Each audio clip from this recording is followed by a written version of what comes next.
একদিন তিনজন মানুষ একসঙ্গে ভ্রমণ করছিল। পথ চলতে চলতে তারা প্রবল বৃষ্টিতে আক্রান্ত হলো। তখন আশ্রয়ের জন্য তারা একটি পর্বতের গুহায় প্রবেশ করলো।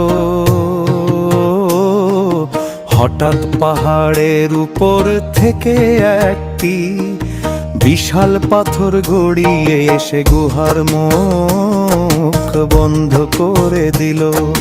ফলে তারা ভেতরে আটকা পড়ে গেল। তারা একে অপরকে বলল, আমাদের মধ্যে যিনি আল্লাহর একান্ত সন্তুষ্টির জন্য কোনো একখানি সৎ কাজ করেছেন, তিনি সেই সৎ কাজে অশিলা দিয়ে আল্লাহর কাছে দোয়া করুন। হয়তো আল্লাহ সেই সৎ কাজের বরকতে এই পাথর সরিয়ে আমাদের উদ্ধার করবেন।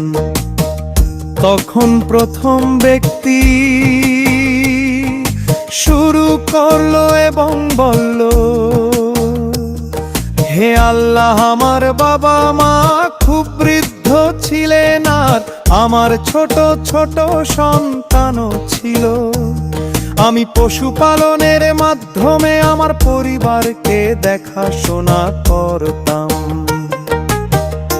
প্রতিদিন সন্ধ্যায় যখন বাড়ি ফিরতাম, তখন পশুগুলো দহন করে দুধ প্রথমে আমার বাবা মাকে দিতাম, তারপর আমার সন্তানদের দিতাম। একদিন খুব দেরিতে আমি বাড়ি ফিরলাম। রাত নেমে গিয়েছিল। বাড়ি ফিরে দেখি বাবা মা ঘুমিয়ে আছেন। আমি তাদের মাথার পাশে দাঁড়িয়ে বাটি ভর্তি দুধ হাতে ধরে অপেক্ষা করতে লাগলাম যাতে তারা জেগে ওঠে।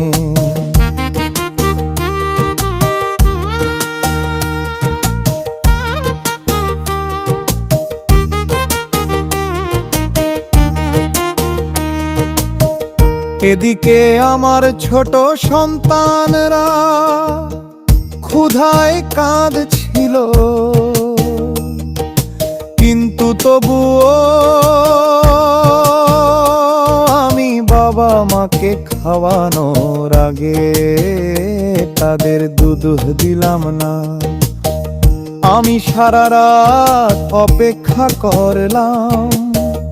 অবশেষে বাবা মা ঘুম থেকে উঠলে আমি প্রথমে তাদেরই দুধ পান করালাম।